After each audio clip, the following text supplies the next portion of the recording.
Brilliant. I really look forward to this talk.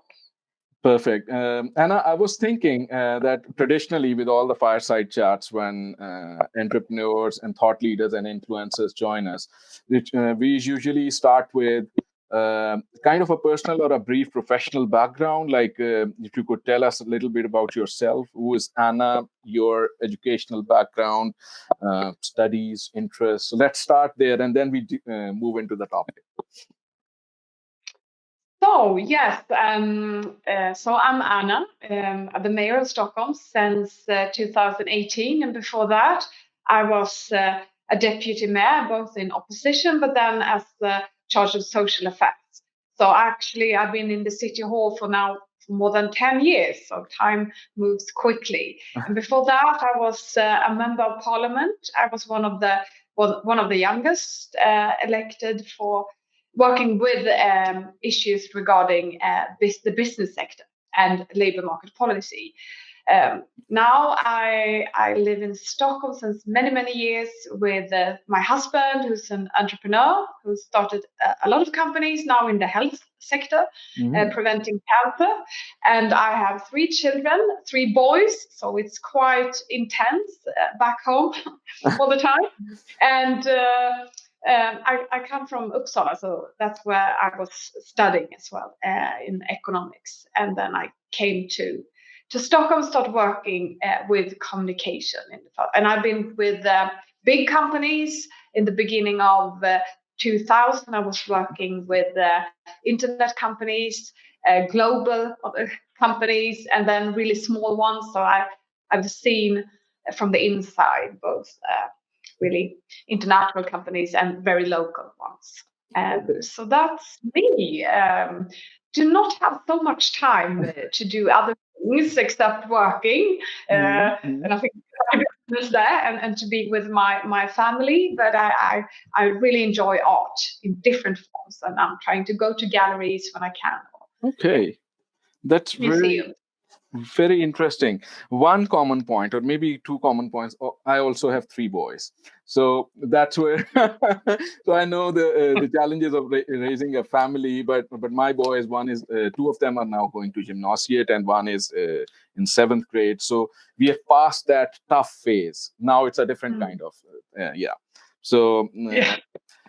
I'd like to know, like, what made you interested in politics? You talked about that you worked in communication and then company side as well. Why politics, and what attracted you to politics?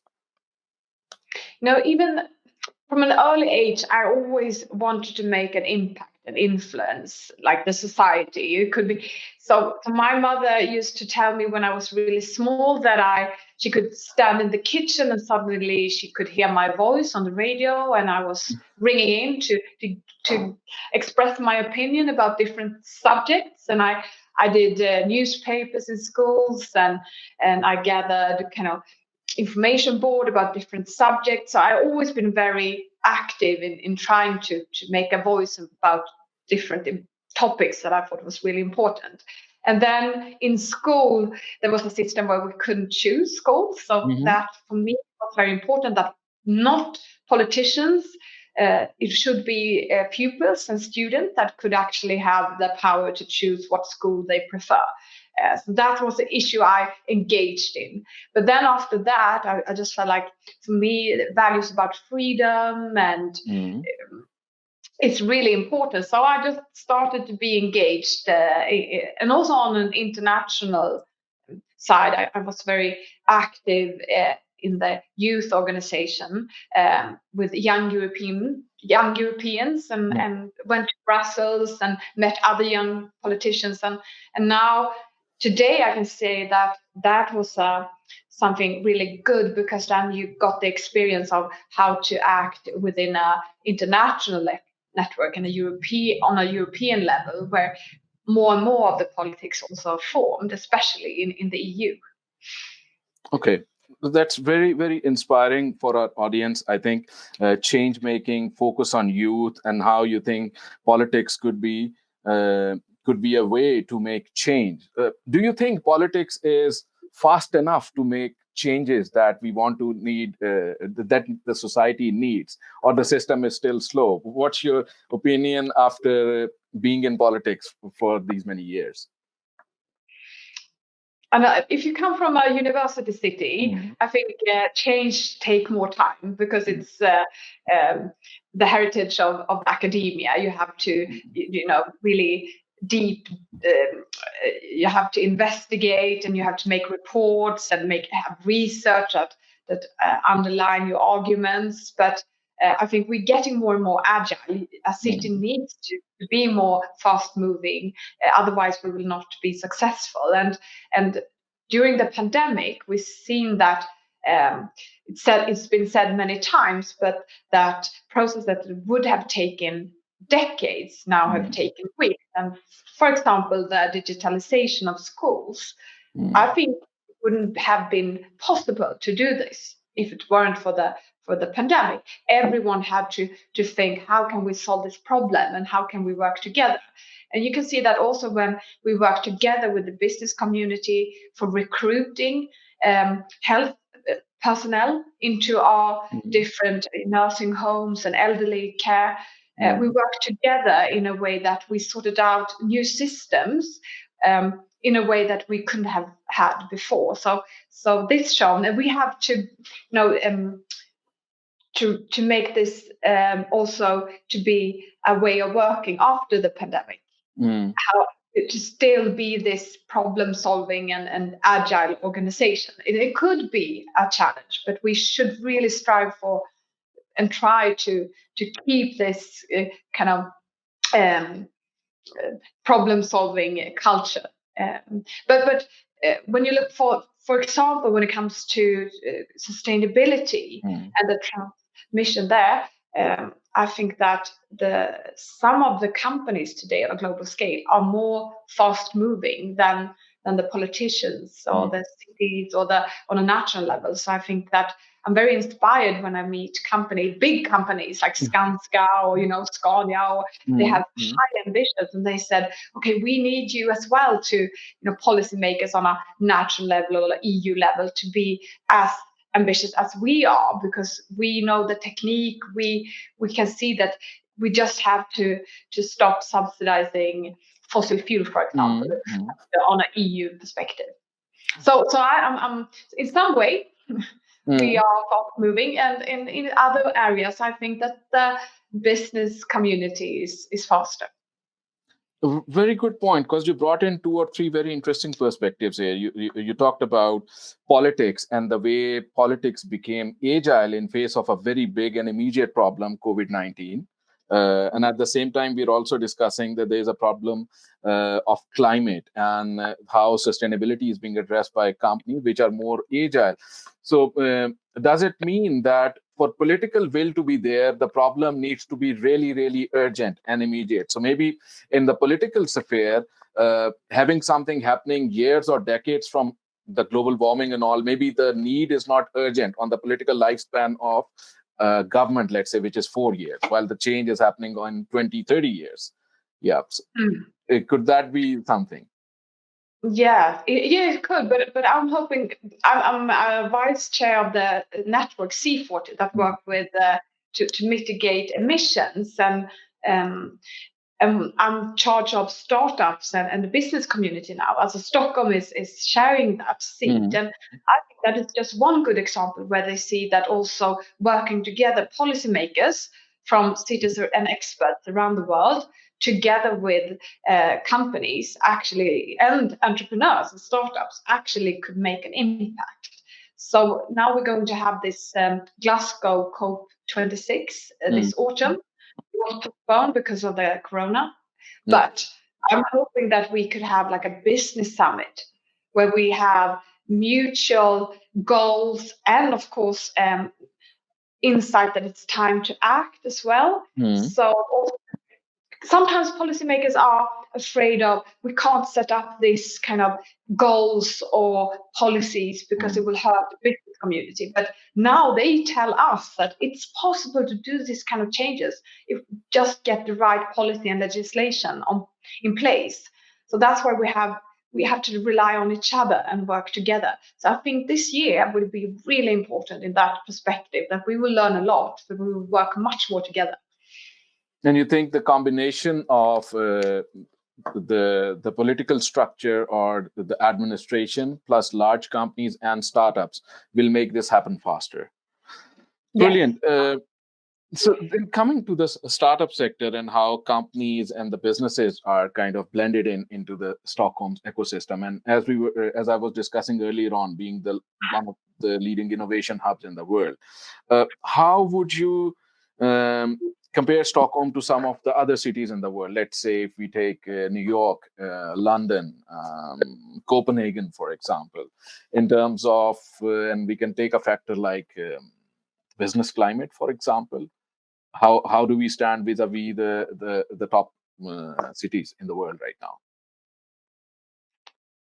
Yeah, I mean, it's great cities you mentioned, and I think we all have different advantages. But I think from Stockholm's side perspective, we are quite a small city in an international perspective, but we are a big city in a Nordic perspective. So we collaborate a lot, and we have a tradition of early adopters, and I could also discuss that later on more. But we have this collaborative environment where we can foster entrepreneurs that stays as well, even though they expand on a global level. They still remain in Stockholm, and they help others.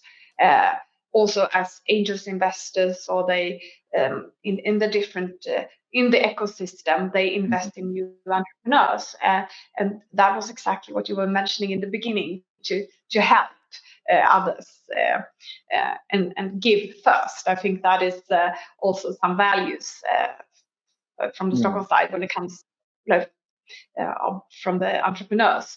But of course, we have many that are educated in tech.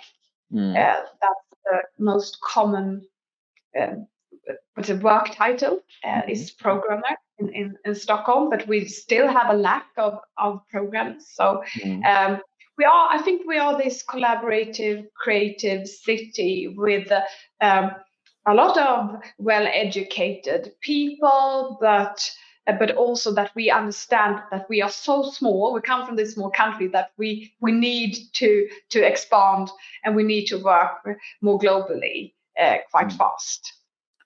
Very interesting point. Like you mentioned about that we need more programmers because we have a tech positioning. We are not the biggest city of the world, and we are talking about talent, and we are talking about globalization.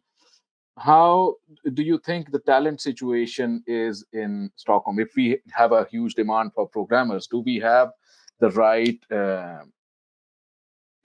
I would not say infrastructure, the right living condition for programmers from outside to even come here and kind of make careers?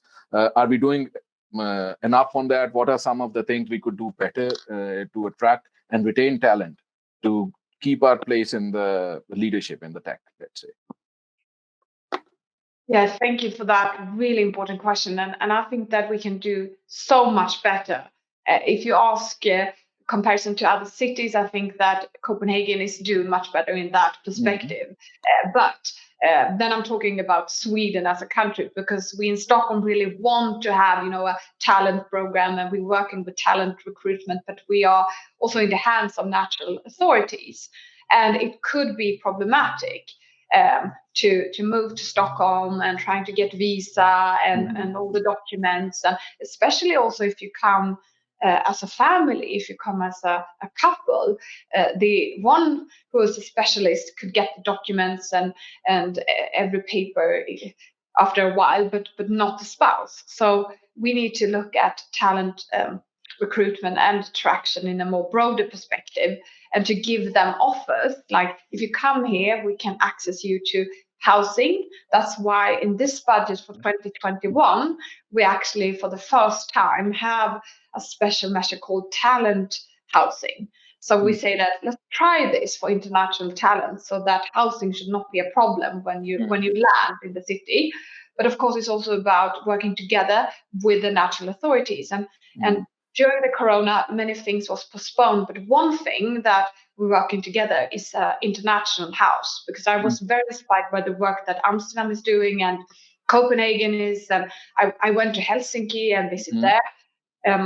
International house, and it's also about one-stop shop for international talents, and that is also a signal that we really value the expat community and international talents. And so that's one perspective. It's also all the international students that come here at KTH or Handelshögskolan or other Stockholms Universitet. We need them to stay.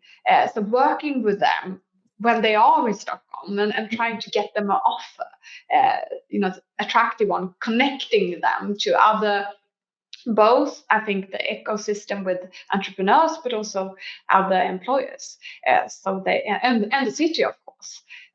That is another thing, and also working together to make it more, attractive to live in the city, because we know that some of the experts feel quite lonely when they come here. So it's also about program making friends, as you were saying, not just contact, but because then everyone is so busy and they go home to their apartments, and we are not so spontaneous here. So that's why I think we have to, and we know that many cities are actually have these programs for making friends and being a part of a city. And I think that's the difference. If you ask me to be once a year, we have this ceremony for new citizens, immigrants that come to Sweden, and then they are Swedish citizens. And I often say to them, it could have taken years for them to get here, to be a Swedish citizen, to have all the papers. But I want to have a city that the first day you move here, no matter where you come from, if it's another part of Sweden or another country, you are a Stockholmer.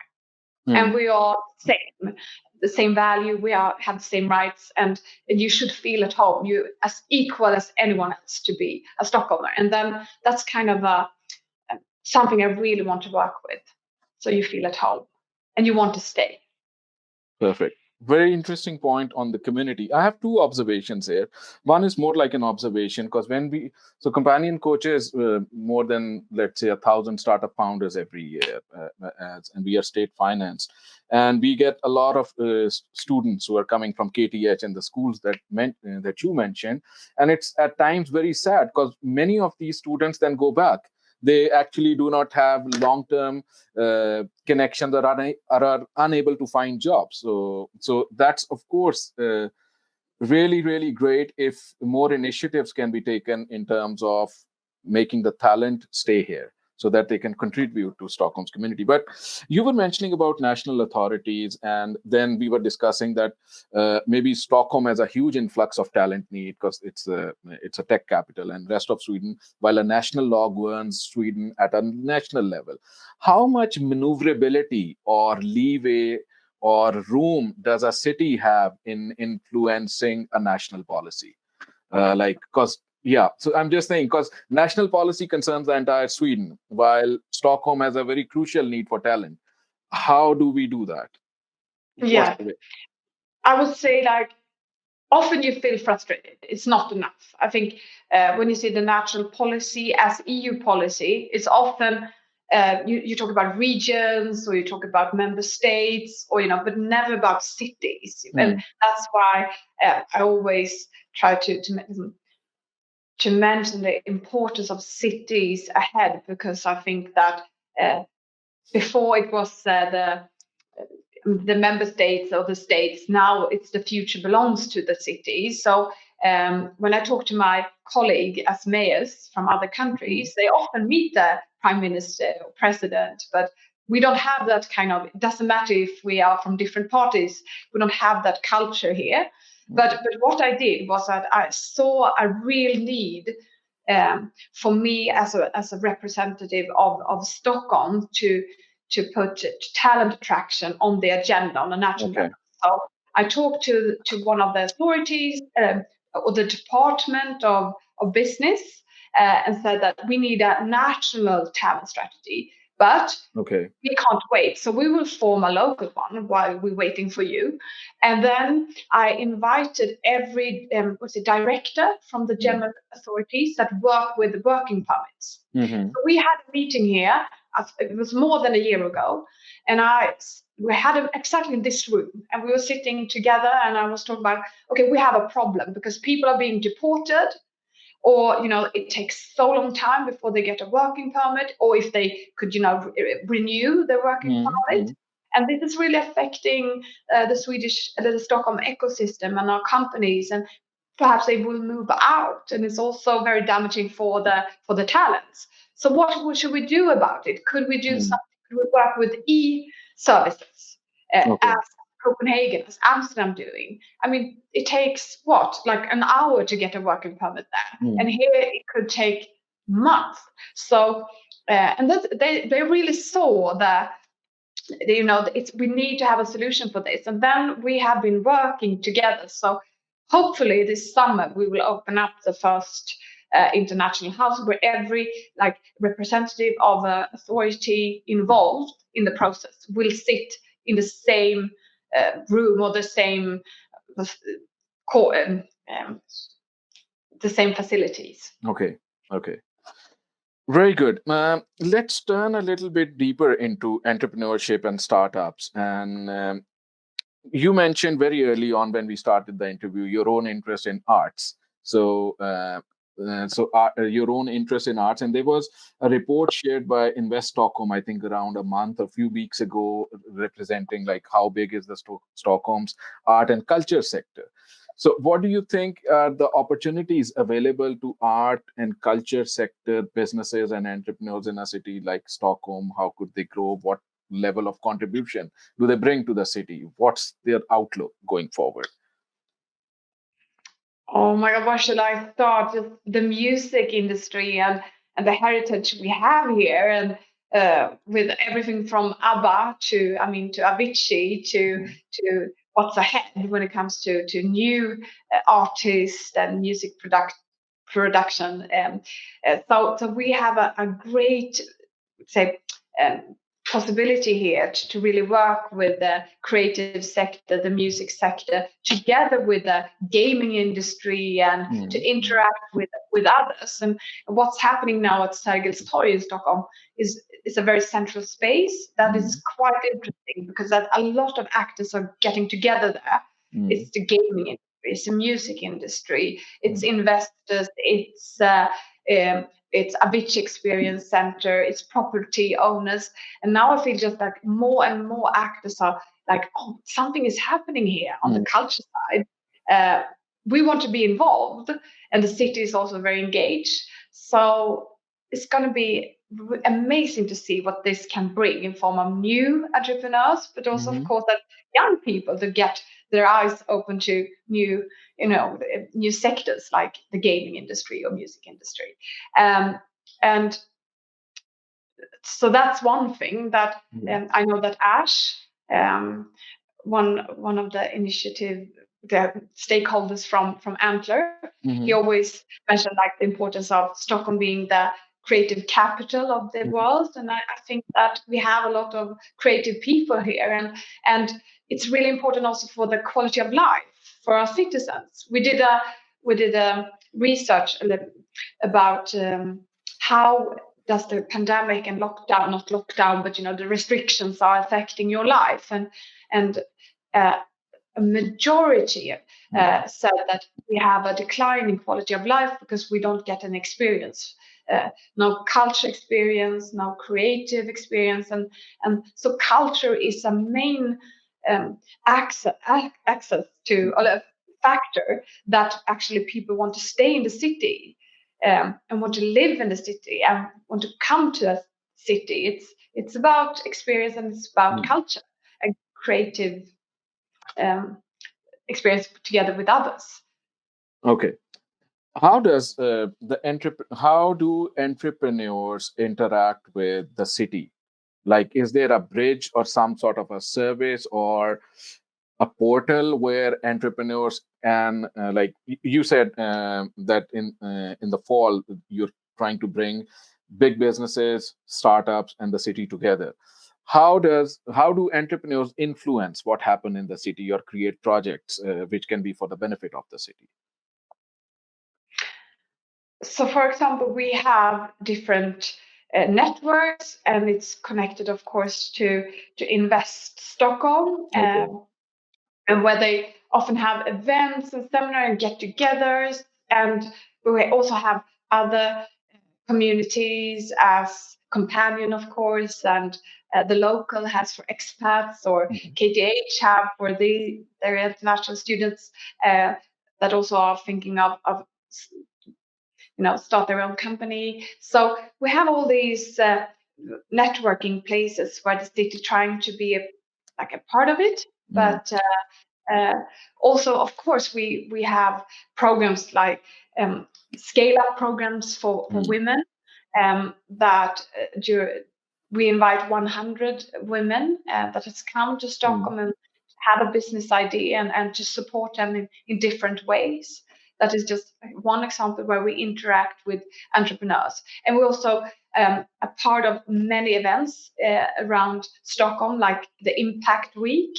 And we are often a part of Tech Week and FinTech Week, and to just be in the ecosystem and supporting Sting as well for Mhm.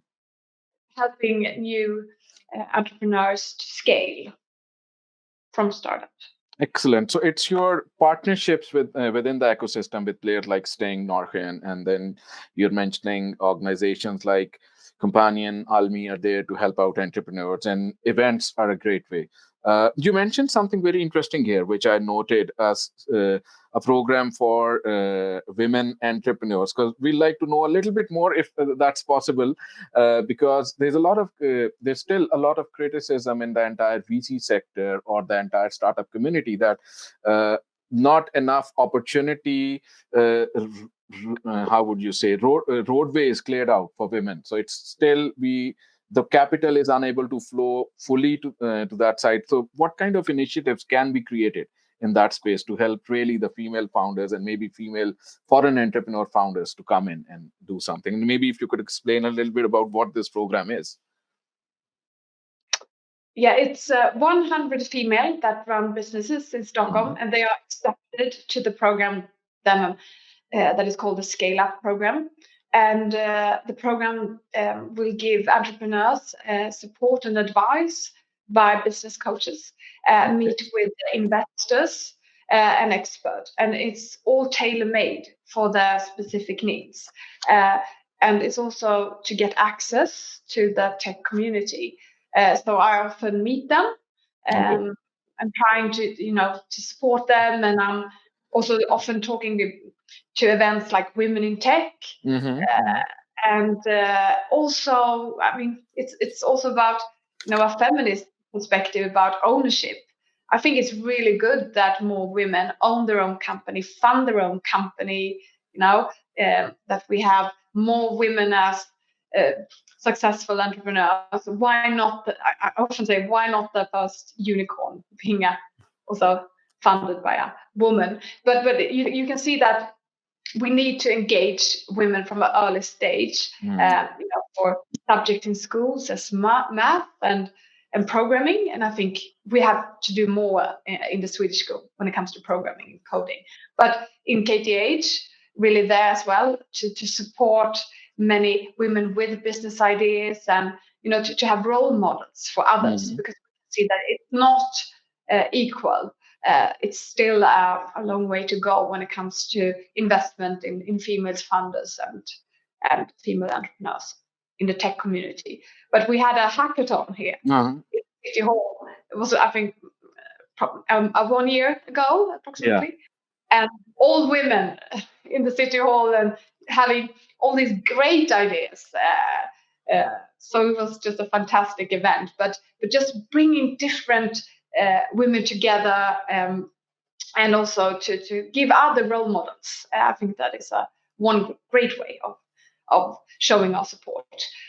So today, more than 100 companies has also supported the initiative A Woman's Place, where Mm. we say also that that we want to be an equal city with opportunity also for women. But I know that it's not, and we're not there yet. But I think we have some really good initiative going. Okay. Brilliant. It's really when you mentioned the hackathon, it brought in so many memories because I was a coach. So Companion was helping out a group of entrepreneurs who were creating that. How do you change the funding model in the make more funding flow towards? So that's something which was organized by Invest Stockholm, one of the hackathon tracks in that.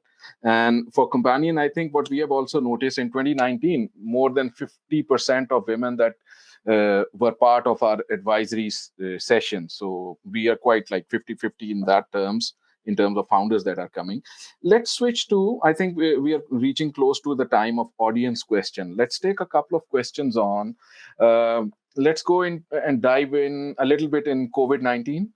Like, what are the key learnings that came out in the 2020 experience, and how are we making ourselves ready for 2021? Let's say to 2020 we had COVID-19, we still have it, but we have kind of sustained it. But how do we go forward? What are some of the steps that can be taken which can make the situation better for Stockholm entrepreneurs, residents, and all?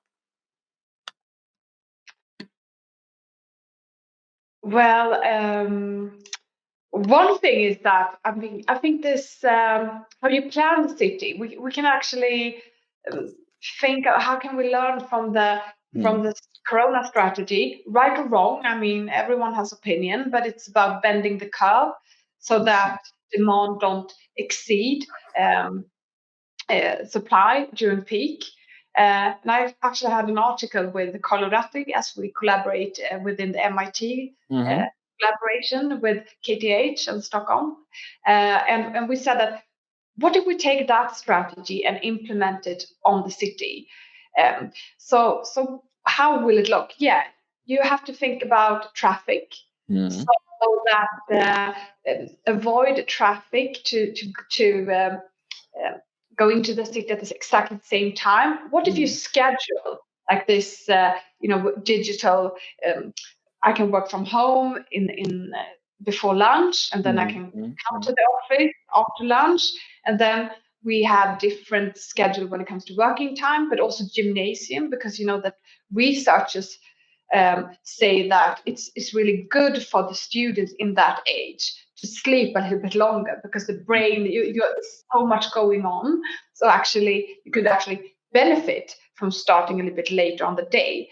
Then not everyone have to commute at the same time. That will be good for public transport. That will be good for traffic. But you could also use this strategy when it comes to healthcare or whatever area. But that is something that how can we, because today everyone is saying we have to build more. And I agree with that. Stockholm region will always say we need more investment in infrastructure or public transport.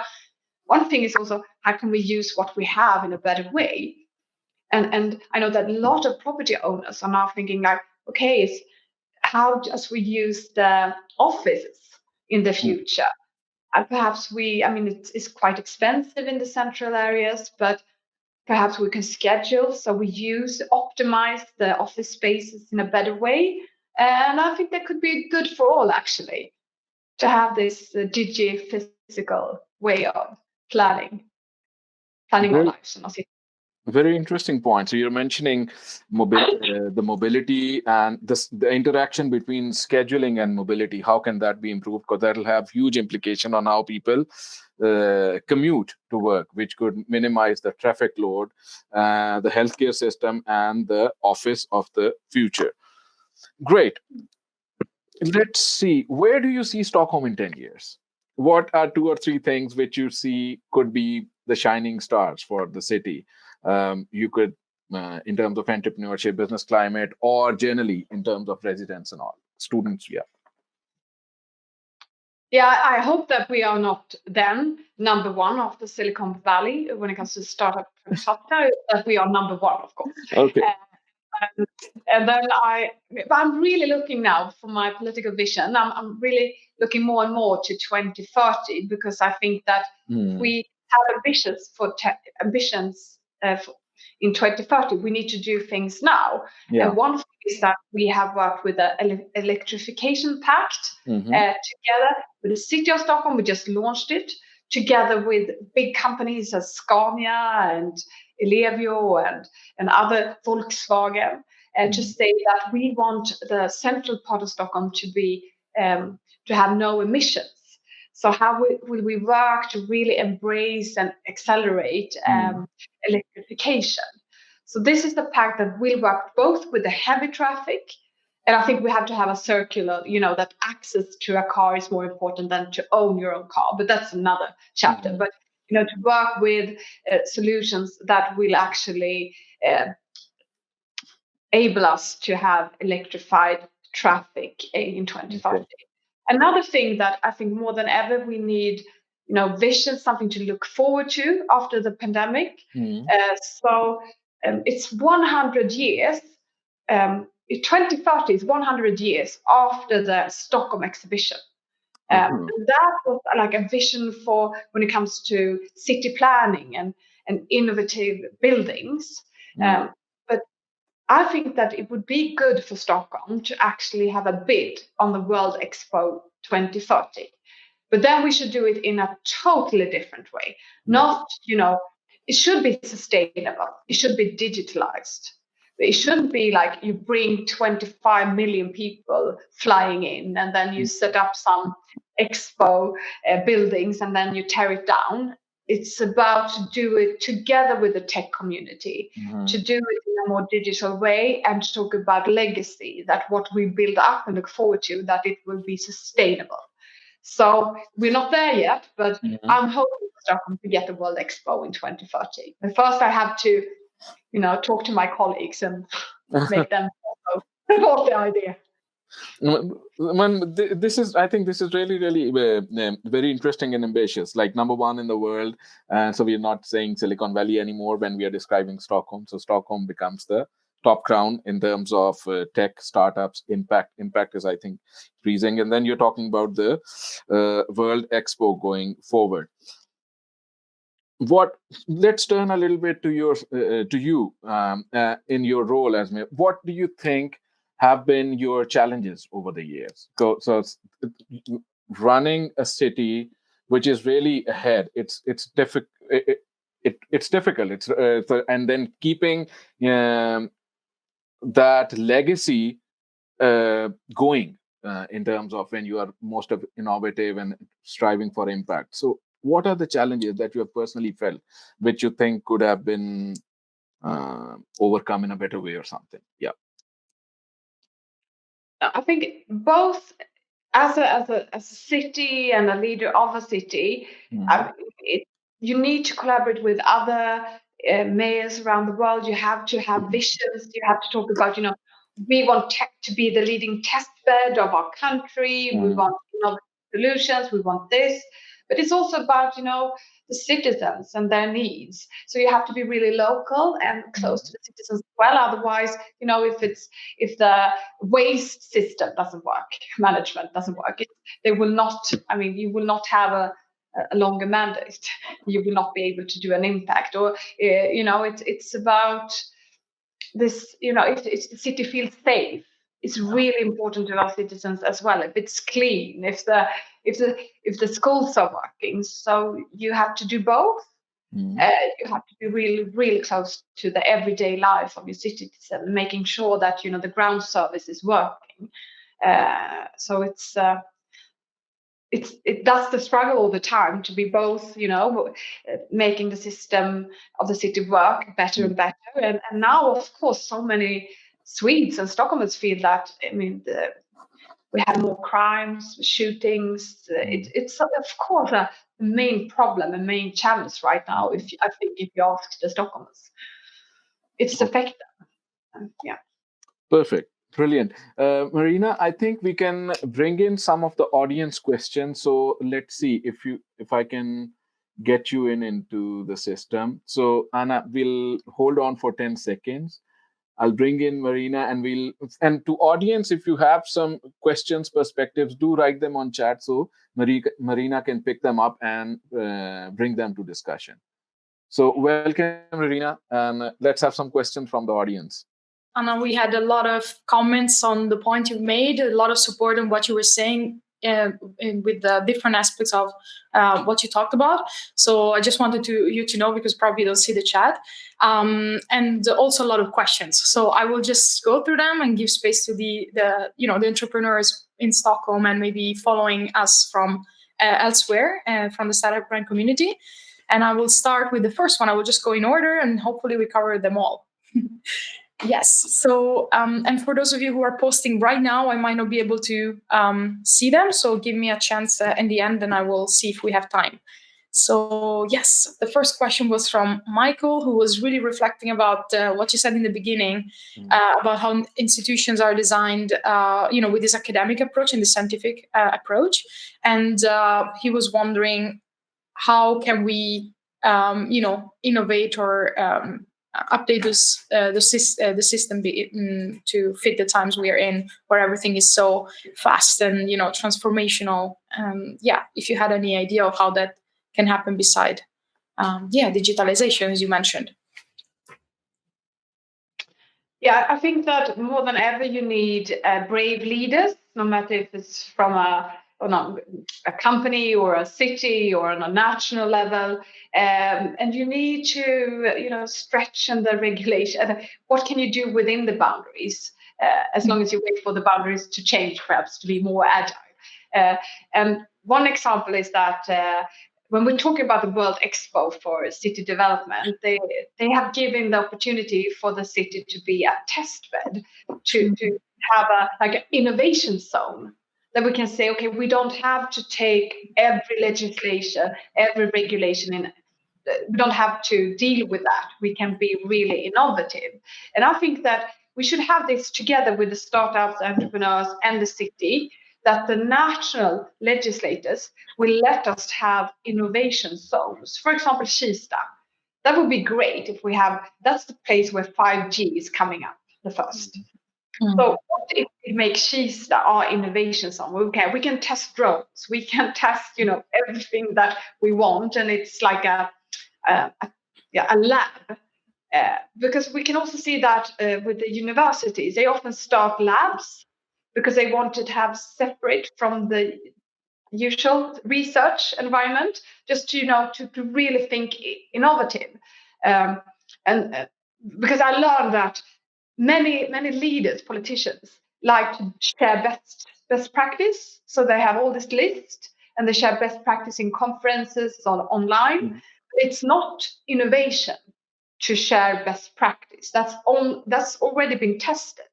The brave thing is to test something that hasn't been tested yet, and to see, okay, this was a failure. Let's set up a backup list.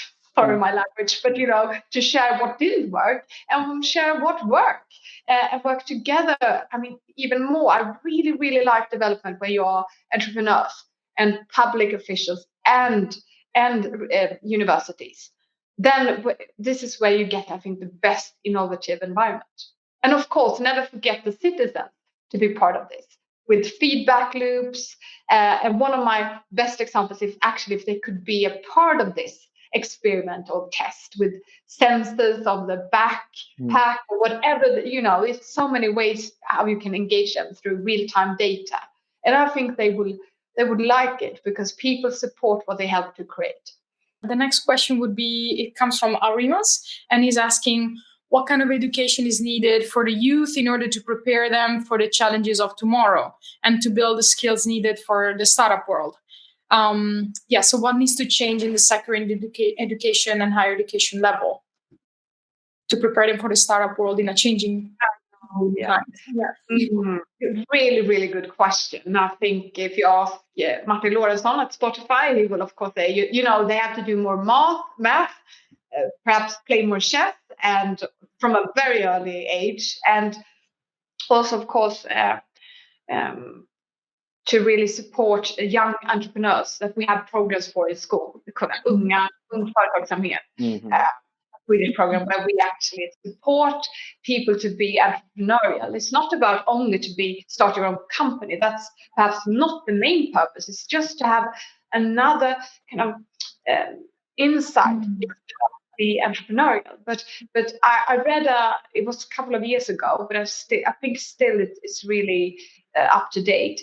Time magazine said, like, if it's one subject or something that really should try to have in school, it's creativity in different ways, because school today doesn't really value creativity, but that is, I mean, when everything is getting digitalized and artificial intelligence is taking over, and then we humans can really, really gain from fostering creativity in an early age, because then it's problem solving. Everything comes with that. Yes. So that's not music and arts, but other subjects as well, of course. Yeah, that's a great point. It's not only about how to start a company. With entrepreneurship, it's a lot about creativity and innovation, and just stepping up as a citizen when you see a problem and creating that culture from an early young age. From a democratic perspective too, I think that's great. And then we have a question from Martin, who is worrying a little bit about those startups or those businesses that were hit by the pandemic, and is wondering what about the support to them in Stockholm. Many of them have no wages or former salaries they can, claim or can fall back onto. So, is there anything done to support them? So many startups. I really imagine how they suffer, and I know that, for example, Stockholm Business Region and Invest Stockholm, everyone has changed for helping the local business community, how they can be a part of finding solutions. But it is difficult for the startups. It's for other companies, they have national subsidies, and we can also reduce rent, and we do a lot of other things that they don't have to pay fees for the municipal services. But startups doesn't really get these kind of fees, or don't have that kind of rent. So that's a main challenge, actually, that needs to be addressed. So if you have suggestions, I would really want to hear your ideas on that. If you could perhaps write afterwards, or email me, or have a discussion about that, I would be happy to to get informed in how we can help in a better way. Yeah, that's a very interesting point, because we'll be closing the session in a few minutes. So it's important, Anna, if you have a public email address, if your team can share it here, so that entrepreneurs, if they have things and if they want to reach out to you with ideas or suggestions, how do they reach you? So maybe that can be shared in the chat. Yeah. Yes. Then I would ask, Edward, could you help me write my email in the chat function? Thank you. Yeah. I have a fantastic colleague here who can help me. Sorry about my name. It's not easy for international friends to say my name. So, Marina, we can go ahead with the next question. We have a couple of minutes before we close off. Yes. Because I spotted a very interesting question here, which is kind of not so related to entrepreneurship, but maybe a good question for international talent. Do you feel Stockholm has international school capacity and quality to ensure education is an attraction for expat families and not a concern? So I don't know. Sounds to be a very relevant question for talent movement, I think. Yes. No, we have a very appreciated international school, where you, as expat, you and your family, you can come there. But they need to have bigger facilities. So that's just one example how we try to help them to see if they could move to a better place where they can accept more students.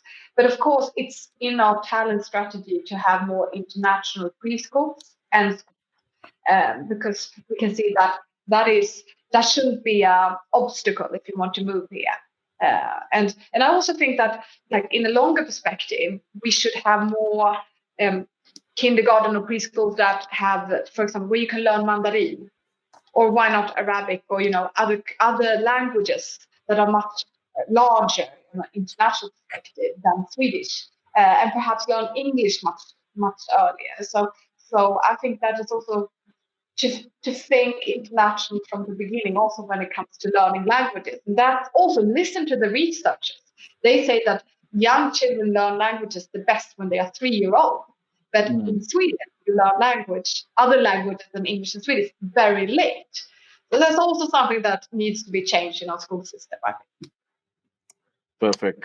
I think we have come to the close of the session. I think there are a lot of interesting questions coming up. But Anna, thank you so much for sharing your email address. So for the ones who have raised questions, I think maybe you can directly write your questions and suggestions. Another way could be that you could write to me, and I can compile all this information. So I've put my email address, and I can connect you with Anna so that all structured information goes, and we can hear back. So both ways are possible. And if you need to book a startup advisory session with Companion, you're welcome to do. So you can use my email for that. But Anna, I'd like to thank you so much for being here today and inspiring and speaking with our audience. Marina, thank you so much for joining in with the questions. We had a technology glitch.